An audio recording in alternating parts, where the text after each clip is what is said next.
समाज है जिनके बच्चों की सरकारी नौकरी लग गई, लेकिन अपने स्वार्थ के लिए समाज को भूल गए, अपने स्वार्थ के लिए अपने त्याग को भूल गए, मेरी माता रमाबाई जी के त्याग को भूल गए।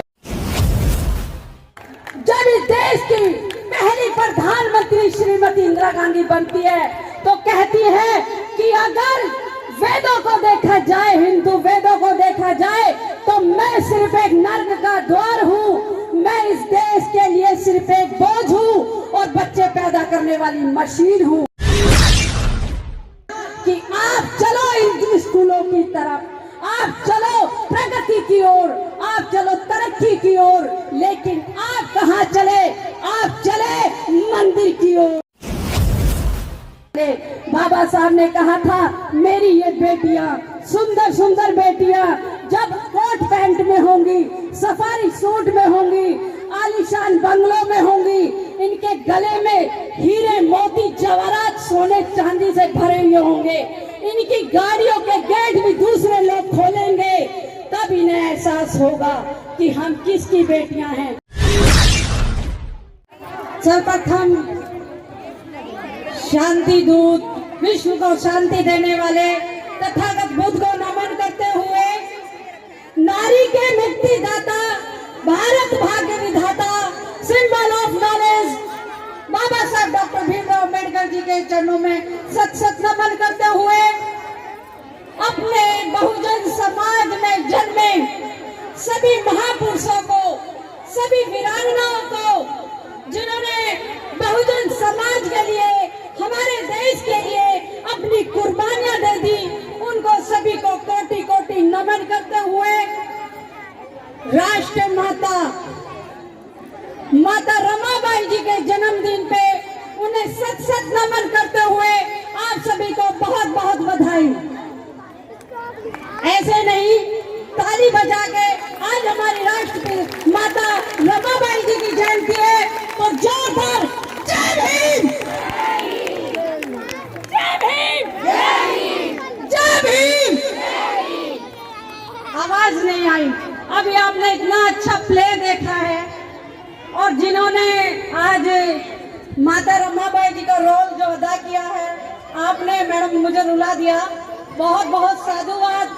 और आपकी पूरी टीम को बहुत बहुत साधुवाद कि आप इस क्रांतिकारी कारवां को आगे लेके चल रहे हैं और गांव गांव तक आप लेके चले, ऐसी मेरी कामना है। और आप इस कारवां को आगे लेके चलेंगे, इसकी कामना करते हुए, जहां भी आप लोगों को मेरी मदद की जरूरत पड़े, मेरी टीम की मदद की जरूरत पड़ेगी, हम जरूर आपके साथ खड़े होंगे। एक बार फिर से जय भीम, जय भीम, जय भीम और जय भीम उन क्रांतिकारी कुंडली की इस टीम को भी एक बार बहुत बहुत साधुवाद और तालियां इनके लिए एक बार बहुत बहुत साधुवाद। जैसा कि आपने देखा, हमारी माता रमाबाई जी की आज जयंती है। आपने देखा किस तरह से अगर हमारे बाबा साहब हमारे लिए हक अधिकार लेके आए हैं तो उनके पीछे जो हाथ रहा वो हमारी माता रमाबाई जी का रहा।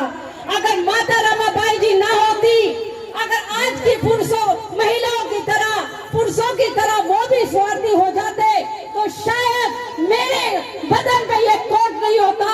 हे बाबा साहब, आपका बहुत बहुत साधुवाद है। आपके चरणों में अगर मेरी जान चली जाए तो बहुत कम है, क्योंकि आप दोनों ने जो मेरे लिए त्याग किया है, मेरे समाज के लिए जो त्याग किया है, वो बहुत बहुत ऊपर है उस चीज से। हे बाबा साहब, आपने मेरे इस समाज के लिए अपने 4-4 बच्चे खो दिए।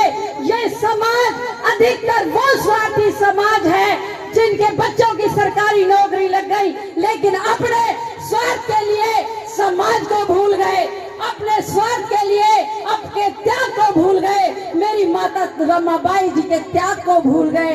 हे बाबा साहब, आप तो मेरे लिए संविधान लेके आए। हे बाबा साहब, आप मेरे लिए हक अधिकार लेके आए। आपने मुझे एक गांव की सरपंच से लेकर इस गांव देश का राष्ट्रपति बनाया। हे बाबा साहब, जब इस देश की पहली प्रधानमंत्री भी श्रीमती इंदिरा गांधी बनती है तो कहती है कि अगर वेदों को देखा जाए, हिंदू वेदों को देखा जाए, तो मैं सिर्फ एक नर्क का द्वार हूँ, मैं इस देश के लिए सिर्फ एक बोझ हूँ और बच्चे पैदा करने वाली मशीन हूँ। हे बाबा साहब, अगर आप संविधान न बनाते तो शायद मैं, नेहरू की लड़की इंदिरा गांधी, देश की प्रधानमंत्री ना बन जाती। ये मेरे बाबा साहब की देन है। बाबा साहब ने किसी भी धर्म, किसी भी जाति की महिलाओं के लिए ये अधिकार नहीं दिए, सारे संपूर्ण भारत की महिलाओं के लिए, बेटियों के लिए ये हक अधिकार दिए हैं। और इसलिए दिए हैं ये हक अधिकार कि आप चलो इन स्कूलों की तरफ, आप चलो प्रगति की ओर, आप चलो तरक्की की ओर, लेकिन आप कहाँ चले? आप चले मंदिर की ओर। आप स्कूल जाने के बजाय मंदिर की तरफ चले। बाबा साहब ने कहा था, मेरी ये बेटियां, सुंदर सुंदर बेटियां जब कोट पैंट में होंगी, सफारी सूट में होंगी, आलीशान बंगलों में होंगी, इनके गले में हीरे मोती जवाहरात सोने चांदी से भरे हुए होंगे, इनकी गाड़ियों के गेट भी दूसरे लोग खोलेंगे, तब इन्हें एहसास होगा कि हम किसकी बेटियां हैं। लेकिन इन्हीं महिलाओं ने, कुछ महिलाओं ने, उन महिलाओं ने जिन्होंने अपने लिए एक ऐसे द्वार खोल लिया जहां पे आप धक्के खाते हो, जहां पूजा के लिए आप धक्के खाते हो, पूजा करने जाते हो तो पिट के आते हो, प्रसाद की टोकरी पे अगर हाथ लगा दिया तो अछूत हो जाती है। आप उस लाइन में चले, आप धक्के खाते चले गए, आज भी आप नहीं समझे। आज मेरी माता रमाबाई जी की फोटो किस किस के घर में, कितनी महिलाओं के घर में, हाथ खड़े करना जरा। निशा जी जरा एक बार कैमरा पीछे से घुमाओ और देखो कितने लोगों के घर में माता रमाबाई जी की और बाबा साहब की फोटो है। अधिकतर के घर में नहीं है। क्यों नहीं है? क्योंकि आप एहसान फरामोश निकले, आप नमक हराम निकले, जिसने आपको, अरे देश का प्रधानमंत्री, राष्ट्रपति, मुख्यमंत्री, डीएम, सीएम और आपको क्या क्या बना दिया, उसकी फोटो भी आपके घर में नहीं है। जिनके बच्चे आपके वजह से चले गए, उनके बच्चों की कुर्बानी आपके दिलों में नहीं है, तो आप कैसे इंसान हुए? कैसे इंसान हुए? जिनकी सरकारी नौकरी लग गई वो कहते हैं हमें भगवान ने दिया है। जब तक आपकी नौकरी नहीं लगी तब तक तो आप पीछे पड़ते रहे पेपरों के, आरक्षण के, और आप पढ़ते रहे ये मेरा जाति प्रमाण पत्र है, मैं एससी का हूँ, मुझे नौकरी चाहिए। और जैसे ही आपकी नौकरी मिली आपने वो सर्टिफिकेट उठा के संदूक में रख दिया, बक्से में रख दिया, और फिर आप अपने टाइटल क्या लगाते हो? वर्मा। फिर टाइटल क्या लगाते हो? आपने कितने लोगों ने ऐसे हैं जो एक टाइटल अपनाया हो, जिन्होंने अम्बेडकर लगाए हो अपने नाम के टाइटल में? सिर्फ एक मेरी बहन पूनम अम्बेडकर इस बात के लिए साक्षी है, अपने नाम के पीछे अम्बेडकर लगाती है। वो भी तो लड़की है, उसे डर किसी चीज का नहीं है। लेकिन आप अपने नाम के पीछे रानी लगाओगे, देवी लगाओगे, लेकिन अम्बेडकर नहीं लगाओगे। आप अपने नाम के पीछे बौद्ध नहीं लिखोगे। क्यों नहीं लिखोगे? क्योंकि आपको डर लग रहा है कि आपके मोहल्ले में ये ना पता पड़ जाए ये किस जाति की महिला है, किस जाति का घर इसके पड़ोस में ये आप रह रहे हो। ये एक बहुत ही विडंबना है हमारे समाज की। और मैं मैडम जी अपनी बात खत्म करना चाह रही हूँ, लेकिन थोड़ा सा एक बात और कहना चाहूंगी।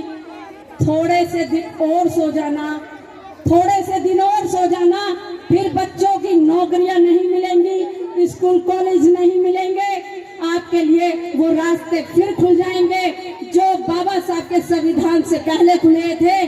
फिर लंगोटी में आ जाना, फिर मंदिरों में जाना, धक्के खाना, और जो सुंदर सुंदर घर मिले हैं ना वो सब छिन जाएंगे। उस टाइम फिर याद करना कि हमने किसको खो दिया। जब आपके पोती पोते होंगे ना तो आपको गालियां देंगे और कहेंगे हमारे बाबा साहब तो सब कुछ दे के गए थे, आपने सब लुटा दिया। तो अपने बच्चों से नजर मिलाने के लिए हिम्मत रखें। और हिम्मत तभी आएगी जब आप बाबा साहब के संविधान को बचाओगे, उनके हक अधिकार को बचाओगे और अपने बच्चों को मंदिरों की तरफ नहीं, स्कूल कॉलेज की तरफ लेके जाओगे। अपने बच्चों को बनाओ, वकील बनाओ, डॉक्टर बनाओ, इंजीनियर बनाओ। इस देश का भाग्य विधाता, इस देश का नेता, इस देश का प्राइम मिनिस्टर और राष्ट्रपति और सीएम बनाओगे, तब आपका बदला पूरा होता है। अन्यथा आप फिर से उसी गुलामी की तरफ आप बढ़ते जा रहे हो, जो मेरे लिए तो शायद सेम बात है, आप लोगों के लिए भी बहुत शर्म की बात है। इसलिए अपनी जिम्मेदारी समझें, अपने परिवार के लिए समझें, अपने भले के लिए समझें, अपने बच्चे के भविष्य के लिए समझें और बाबा साहब के द्वारा बनाए गए संविधान को घर में रखें। उनके बताए गए बौद्ध और उनका धर्म अपने घर में रखें और बाबा साहब का दिया हुआ धर्म, बुद्ध का धर्म सर्वश्रेष्ठ धर्म है, शांति का दूत है, बराबरी का हक अधिकार जहां मिलता है उसकी तरफ आप आकर्षित होंगे। इसी के साथ बहुत बहुत कामना करते हुए आपके भविष्य की, आपको बहुत बहुत साधुवाद। जय भीम।